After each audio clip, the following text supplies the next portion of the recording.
Space News 54, rapport d'événements 02. Bonjour à nouveau. Merci d'être ici avec moi une fois de plus. J'espère que vous allez très bien aujourd'hui. C'est Marie, bienvenue sur ma chaîne. Ces informations peuvent être considérées comme de la science-fiction, ou comme le spectateur le voit le mieux, et je les publie uniquement à des fins de divertissement. Cependant, je prends mes informations très au sérieux, et pour ceux qui ont des yeux pour voir. J'écris ceci le matin du 12 décembre 2024. Il s'agit d'une continuation directe de la première partie, Space News 53, rapport d'événements 01. Cette première soirée que j'ai passée à bord du vaisseau spatial Alcyone, avec le capitaine Goriel et son équipage, a été difficile pour moi, car avant de pouvoir me retirer dans ma nouvelle chambre, et même si je me sentais très malade, j'ai dû faire un débriefing avec lui, avec son premier officier, Maxel, avec son médecin en chef, Ware, et avec 4 autres chefs militaires sous le commandement de Goriel. J'ai dû leur dire tout ce que je savais sur ce qui se passait à bord du vaisseau spatial Sadiq Leia, du mieux que je le pouvais. Ils étaient particulièrement intéressés à en apprendre le plus possible sur les supposés agents pathogènes à bord, et sur qui exactement présentait quels symptômes parmi les membres de l'équipage du Sadiq Leia. Lorsque le débriefing a enfin pris fin, j'ai été accompagnée dans ma petite chambre privée très spartiate. Goriel et Maxel sont entrés dans ma chambre avec moi pour m'expliquer comment fonctionnait la porte. Ils m'ont dit que les boutons poussoirs de la porte ne fonctionnaient plus car ils ne faisaient qu'un bruit d'air qui s'échappe lorsqu'ils sont poussés, n'ayant pas assez de pression d'air pour faire bouger les portes coulissantes pneumatiques. Comme le problème était difficile à réparer et compromettait de nombreuses portes pneumatiques de ce niveau du vaisseau, leur équipe de maintenance avait opté pour l'installation de leviers manuels au sol que vous deviez actionner plusieurs fois pour augmenter suffisamment la pression d'air pour ouvrir les portes. Il y avait un autre levier improvisé de l'autre côté de la porte dans le couloir. Goriel et Maxel ont continué, et en cas d'urgence, il y a une hache derrière ce panneau qu'ils ont ouvert pour me montrer. Puis, plein de médicaments TG pour mes problèmes d'estomac et d'intestin, ainsi que 2 types différents d'analgésiques qui, honnêtement, ne semblaient pas du tout fonctionner. J'ai essayé de me reposer dans ma nouvelle petite chambre, jusqu'à ce que je remarque à mon grand désarroi que les portes coulissantes avaient de longues fenêtres transparentes du sol au plafond. Utilisant le peu d'énergie qu'il me restait, que je sentais presque inexistante, je me suis approchée de la porte, et j'ai accroché une petite couverture et quelques-uns de mes vêtements pour couvrir les fenêtres. J'avais besoin de mon intimité. Ma chambre était petite, 4 mètres sur 4, plus une petite salle de bain. La fenêtre était petite, 40 cm sur 90, et le verre était incroyablement épais. J'ai appris plus tard qu'il s'agissait d'un alliage de titane transparent de 120 cm d'épaisseur. Tout dans ma chambre était extrêmement rudimentaire. Même ma seule chaise était faite de quelque chose que j'ai identifié comme de la fonte avec un coussin en cuir rigide. Le plafond avait un panneau manquant, donc je pouvais voir dans les tubes et les tuyaux du vaisseau partout. Et puis il y avait cette énorme collection de bruits de vaisseaux inconnus pour moi et qui rendait mon sommeil presque impossible, même si j'étais terriblement fatiguée. Ces bruits inconnus m'ont accompagné tout au long de mon séjour dans le vaisseau spatial Alcyone. Ça allait de l'air pressurisé à travers des tubes métalliques, à un son métallique géant et rythmique très loin, et un bruit de pouls magnétique fort, qui se déclenchait de manière intermittente, et honnêtement, c'était le plus effrayant de tous les sons. Ensuite, il y avait un bruit de métal contre métal, très fort et ennuyeux, ainsi qu'un grincement roulant qui apparaissait de temps en temps, sans raison apparente. J'ai appris plus tard que le bruit venait d'une tourelle de canon énorme et lourde qui bougeait en dessous de moi, à seulement quelques niveaux en dessous, et sur le ventre inférieur du vaisseau. L'Alcyone est un vaisseau de guerre, donc il ne possède aucun des raffinements auxquels j'étais habitué dans le Sadiq Leia, même les couloirs y sont plus étroits et bordés de toutes sortes de tubes, tuyaux et câbles dessus, et sur les murs et à chaque coin, il y a une boîte électrique pleine de lumière, et une forêt de câbles et de tuyaux qui y entrent et en sortent. De temps en temps au coin, il y a des passages dans le sol ou au plafond avec des échelles à l'intérieur, et des lumières vives provenant de l'ouverture cylindrique. Et contrairement au Toleka ou le Sadiq Leia plus récemment, ce vaisseau bouillonne d'activité 24 heures sur 24, 7 jours sur 7, plein de membres d'équipage très occupés accomplissant leurs tâches. Le lendemain, je me suis dirigée vers l'infirmerie avec le capitaine Goriel, et nous avons traversé un endroit dans le couloir avec une fuite d'air tellement pressurisée, qu'elle faisait un bruit si fort que nous ne pouvions pas nous entendre parler.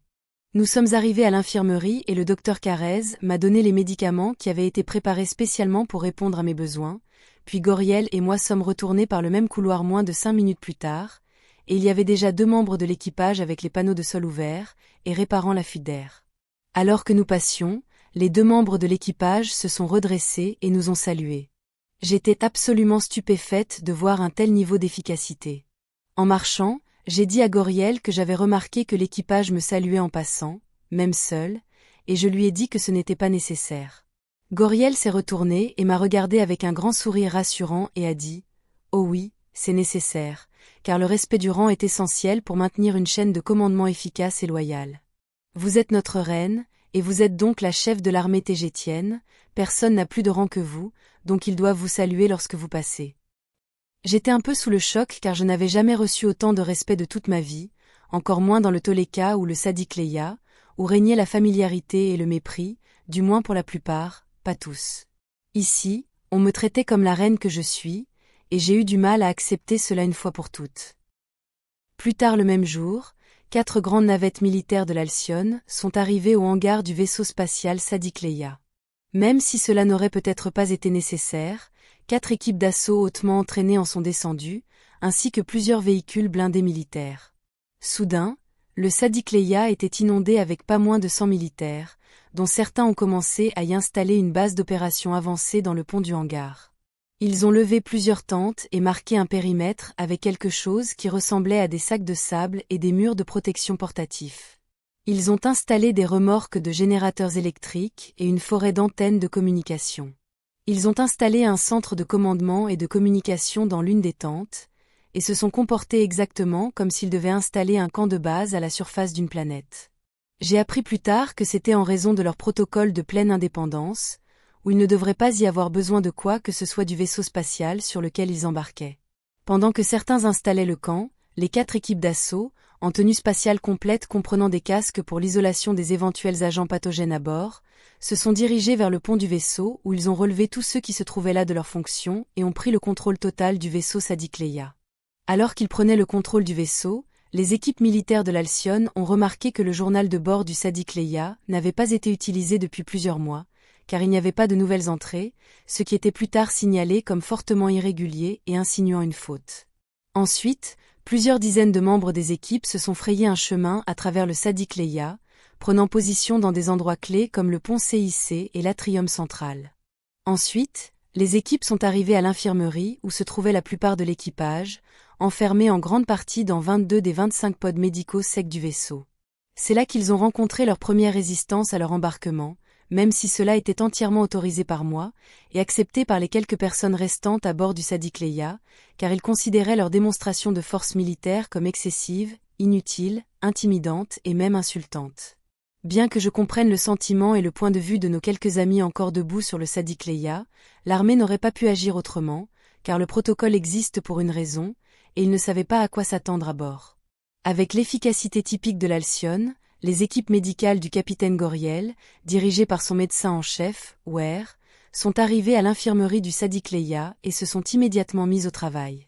Soudain, l'infirmerie du Sadikleya, qui n'avait auparavant que 3 personnes dans son personnel médical, fut inondée par pas moins de 40 personnes ayant une formation médicale, toutes venant du vaisseau spatial Alcyone. La première chose qu'ils voulaient voir était les données biométriques et médicales de chacune des personnes malades dans les capsules, sachant également que tout l'équipage du vaisseau spatial Sadikleya était malade, à un degré ou à un autre. Le médecin en chef du vaisseau spatial Sadikleya, Sénétré, qui avait été dans une capsule sèche pendant plusieurs heures, était debout et essayait d'aider les nouveaux arrivants. Elle a expliqué que tous les membres de l'équipage présentaient de forts symptômes grippaux, avec une toux forte et invalidante, ainsi qu'une infection gastro-intestinale aiguë, caractérisée par des douleurs abdominales très fortes et une forte fièvre, congruente avec la salmonelle, qui provoquait également des crampes intestinales et une paralysie dangereuse. Le docteur Ware a demandé à voir les données sur les ordinateurs médicaux du Sadikleya, et c'est là que les choses ont commencé à devenir étranges. Ce que le médecin du Sadikleya, Sénétré, disait au docteur Ware et à son équipe, n'était pas conforme aux données médicales des ordinateurs des vaisseaux, qui obtenaient leurs données des capteurs biométriques des capsules sèches, ainsi que des tests de laboratoire effectués sur chacun des membres de l'équipage du Sadikleya.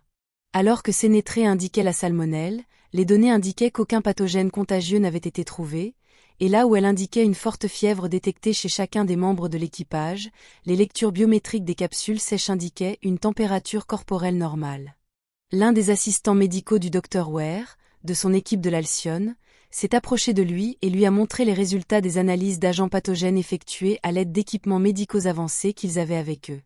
Les résultats étaient clairs. Il n'y avait aucun pathogène aéroporté présent dans le Sadiq Leia, et il n'y avait aucune preuve de la présence d'un autre agent pathogène à bord, bien qu'il ait été plus tard déterminé qu'une forte infection fongique était présente dans les poumons et les bronches des personnes exposées au sport, mais cela n'était pas contagieux. Et plus tard, il a également été découvert qu'une légère infection à la salmonelle était en effet présente chez l'un des membres de l'équipage, la petite Yazi Sophia, mais elle ne s'était pas propagée à personne d'autre.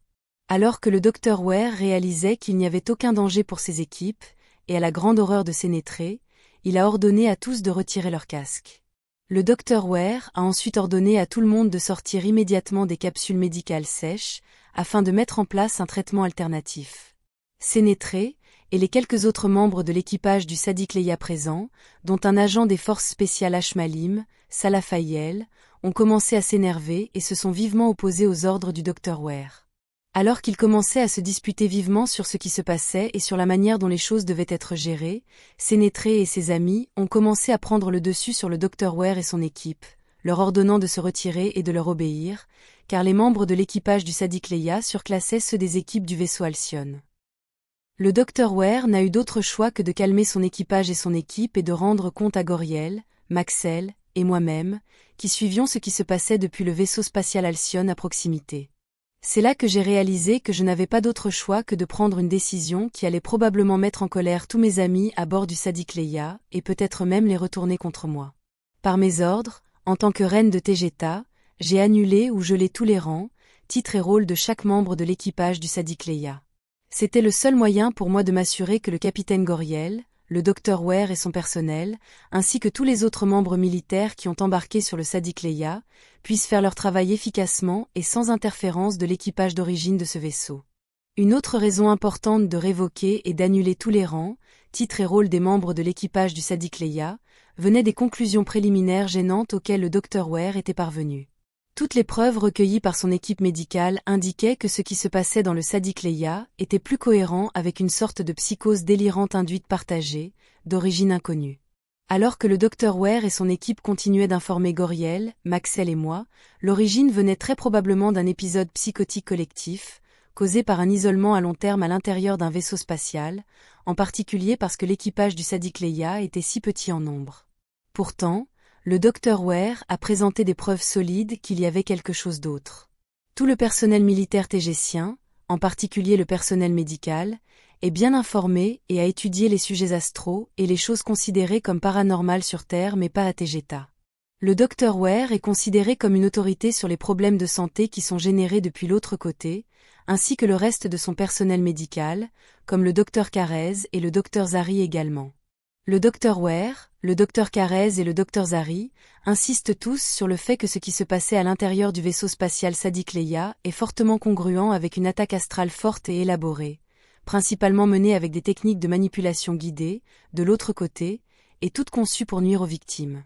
Ils ont tous insisté sur le fait que le Dr Sénétré, ainsi que les autres membres de l'équipage du Sadiq Leia présents, étaient tous très malades à ce moment-là, et agissaient tous comme s'ils étaient dans une sorte de transe induite.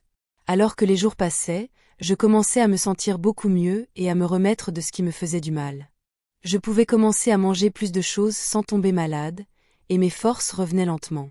Heureusement, on pouvait en dire autant pour chaque membre de l'équipage du Sadiq Leia, bien que certains progressaient mieux que d'autres, des cas étant celui avec la pire santé car il luttait contre une forte infection pulmonaire, ainsi que tout ce qui se passait dans l'estomac et les intestins. En revanche, la personne à bord qui récupérait le plus rapidement était la petite Yazi Sophia, qui sautait déjà sur son lit quelques jours plus tard. Au fil des jours, et après de nouvelles investigations sur ce qui se passait, le Dr Ware, le Dr Carez et le Dr Zari, du vaisseau spatial Alcyon, ont conclu sur ce qui se passait. La conclusion est une maladie psychosomatique générée par une psychose délirante induite partagée, générée par une attaque astrale forte et coordonnée, visant spécifiquement des cas, et moi.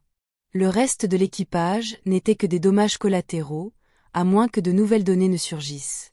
Leur conclusion officielle gênante, transmise au Conseil supérieur de Tegeta à Toleka City, est que tout cela était une tentative d'assassinat contre ma vie, et celle de Deka. Probablement parce qu'il me soutient, et en sait trop. Les questions sont, par qui, pourquoi et comment. Les choses continuent de se dérouler ici pendant que j'écris ces mots, tout est encore en cours, et il y aura plus de parties et de vidéos sur ce sujet. Au cas où vous vous demanderiez à quoi servent les autres vaisseaux tégétiens en orbite autour de la Terre, eh bien voici votre réponse, à suivre. Ce sera tout pour aujourd'hui, comme toujours. Merci d'avoir regardé ma vidéo, et d'avoir liké, partagé, et de vous être abonné pour davantage, cela aide beaucoup cette chaîne à grandir. Et j'espère vous voir ici la prochaine fois. Avec beaucoup d'amour et d'appréciation, votre amie, Marie.